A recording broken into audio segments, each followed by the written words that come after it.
Muy buenas tardes. Hoy tenemos la satisfacción de contar con la presencia del doctor Francisco Nilo Quesada Rada. Y no es que contamos solamente con su presencia, sino que estamos además en un gran restaurante en la Costa Verde. Sí.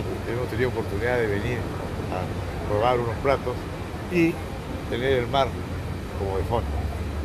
Bueno, el motivo de la conversación es pues muy variado, siempre hay motivo para hablar con Paco, pero hoy más que nunca es que son los dueños de Wikileaks. El chismógrafo universal está en el comercio y está poniendo a todos los dirigentes políticos pues, de vuelta y media, y después eso no solamente arreglan, sino que empeoran más las cosas.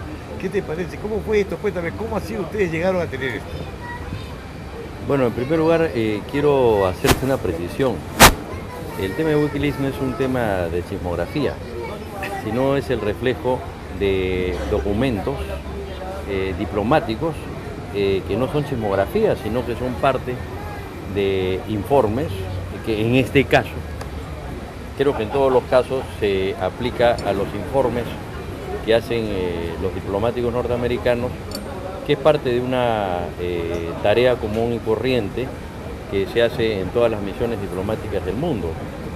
Nosotros, nuestras embajadas también hacen informes sobre los países donde tenemos nuestras representaciones, con la finalidad de que en el Ministerio de Relaciones Exteriores se tenga conocimiento. Claro que eso es un límite, ¿no?, sobre en qué medida es un informe técnico, en qué medida es una especie pues de espionaje, ¿no? O sea, hay que ver pues cuáles son los límites, pero evidentemente eso deriva pues de informes que son de carácter diplomático y que evidentemente tienen una objetividad. Ahora, la principal razón por la cual el comercio está publicando, no todo, porque hay información que realmente no tiene fundamento o importancia, sino algunos, es porque también hay que transparentar la política.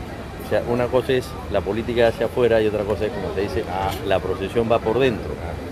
Y si partimos pues de un concepto general de lo que es la república, que significa la cosa pública, los hechos políticos, los fenómenos políticos son públicos.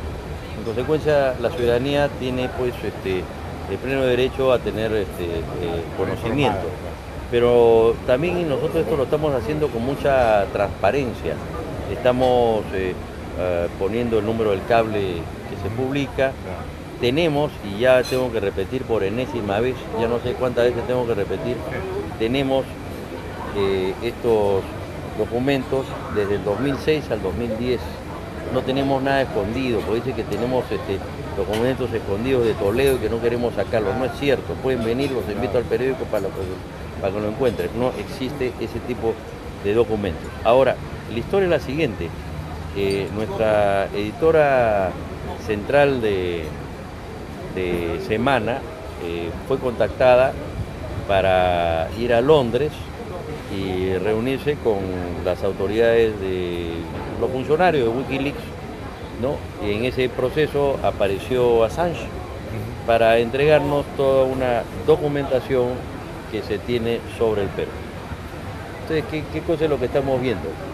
Que sin duda hay una percepción, no en todos, pero sí en muchos comunicadores sociales, digamos profesionales y políticos, de que el centro del poder es Estados Unidos, porque lo que llama la atención es que siempre van a hablarle al embajador de Estados Unidos de una cosa, de la otra cosa, ¿no? Y evidentemente también es cierto que la embajada de los Estados Unidos requiere de información, entonces han buscado a personas bien informadas respecto a estos temas. Más allá de eso, ¿qué es lo que sucede? Estos son documentos privados y que como consecuencia de ello pues ha habido una sustracción que pasó después a Assange. Assange pudo haberlo no publicado, pero ¿dónde está el mérito de Assange? Haberlo publicado, porque eso ha cambiado la percepción de la política, ha transparentado la política. Y yo creo que estas publicaciones del material que tenemos Wikileaks va a contribuir también a transparentar la política y de esa manera a consolidar la democracia. Eso sí, no vamos a publicar documentos que tengan que ver con la seguridad nacional o que afecten la paz entre los peruanos, porque nos hemos puesto unos límites. Entonces, esa es la razón. O sea, no lo hacemos porque queremos chismografía, no.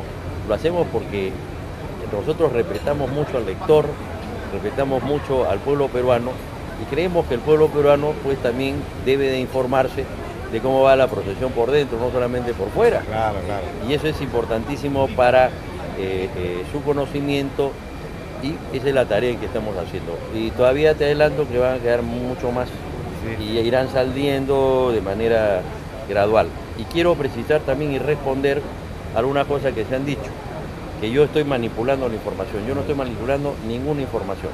Simplemente estamos sacando aquella información que consideramos técnicamente relevante, ¿no? Y que merece ser publicada. Pero hay informaciones que para hablar en términos nuestros es chauchía y no merece ser publicada. Claro que sí. Además, ya estamos tan cerca de las elecciones que yo creo que es irrelevante. No creo que vaya a haber un cambio positivo o negativo por esto. Simplemente una información de hace años. Hace 2 o 3 años. No, yo no creo. Bueno, es que salvo pues que sea se encuentre por ahí pues un terrible bombazo, pero no veo que eso pueda afectar. Y yo creo que son cosas que salen por cuerdas paralelas.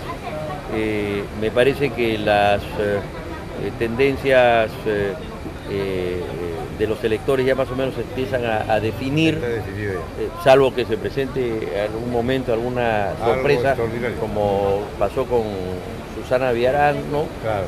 Pero en términos generales, eso es lo que tenemos ahora. O sea, la fotografía es lo que se ve en las encuestas, me refiero a las encuestas serias, la tendencia va en esa dirección, quizás pueda variar, pero depende mucho de las percepciones del elector. Y no olvidemos que como el elector peruano no tiene pues militancia ni compromisos ideológicos, puede cambiar su voto a última hora, ¿no? Claro. O sea que no está dicha tampoco la última palabra. Claro, habría que ver. Pero hablando de bombas, ¿qué te parece lo que pasa en el Medio Oriente? Bueno, ese es un fenómeno, contagioso. Bueno, yo, si me permites, desde el año 1975 en adelante se produce lo que el politólogo norteamericano Samuel Huntington llama la tercera ola de la democracia. O sea, un proceso en donde van cayendo las dictaduras. Y esto ha llegado ya. La ola ya llegó al Mediterráneo africano y probablemente se expanda por el mundo árabe y algunos países asiáticos donde todavía hay dictaduras. Y a mí me parece muy bien, yo creo que el mundo árabe debe vivir en democracia, los pueblos deben vivir en democracia, con total libertad.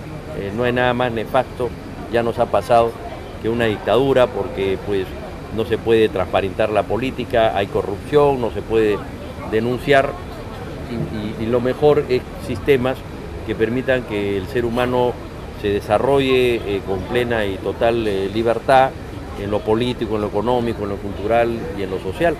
Y el único sistema que garantice eso es la democracia. Entonces los pueblos árabes tienen plena conciencia de esa realidad y lo que están reclamando ahora, lo que quieren ahora es una democracia para ellos, dentro probablemente de sus conceptos y dentro de un contexto que es particular, ¿no? O sea, que corresponde a cada país y que también corresponde a la cultura árabe. Claro.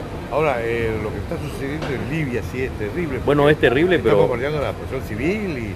Es terrible, pero no extraña, porque precisamente los dictadores son asesinos. Y lo que está haciendo es asesinar ahora, pero ya asesinó antes. Entonces eso es lo que sucede, ¿no?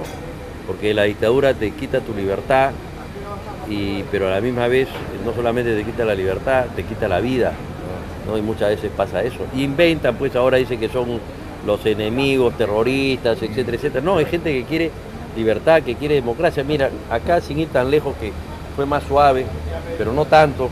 En la época de Fujimori, ¿qué cosa decía cuando nosotros nos oponíamos y salíamos a salir a las calles?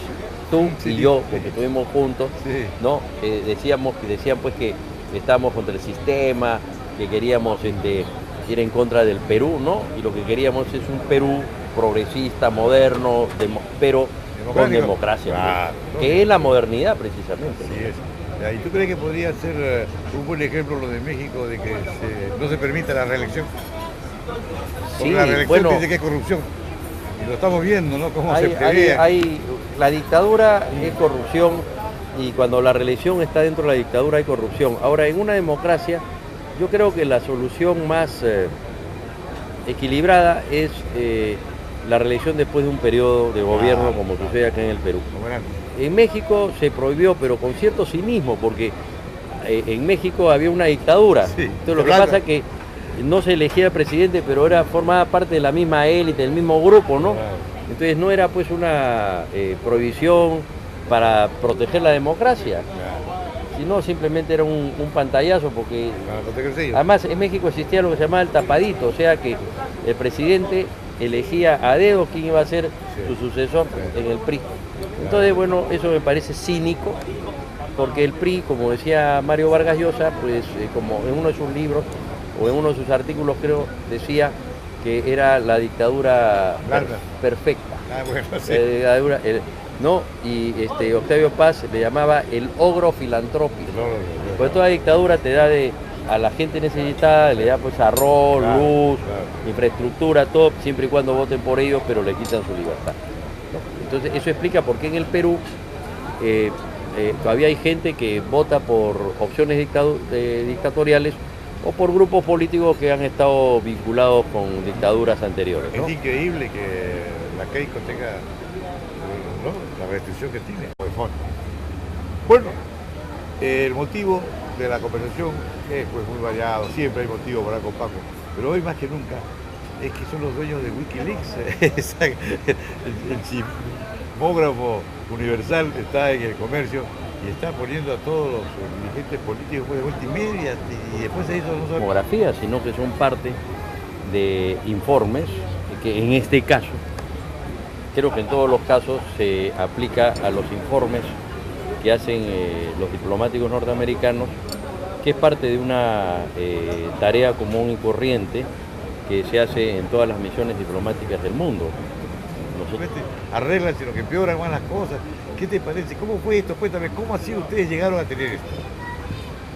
Bueno, en primer lugar, quiero hacerte una precisión. El tema de Wikileaks no es un tema de chismografía, sino es el reflejo de documentos diplomáticos que no son chismografía. Muy buenas tardes. Hoy tenemos la satisfacción de contar con la presencia del doctor Francisco Quesada Rada. Y no es que contamos solamente con tu presencia, sino que estamos además en un gran restaurante en la Costa Verde.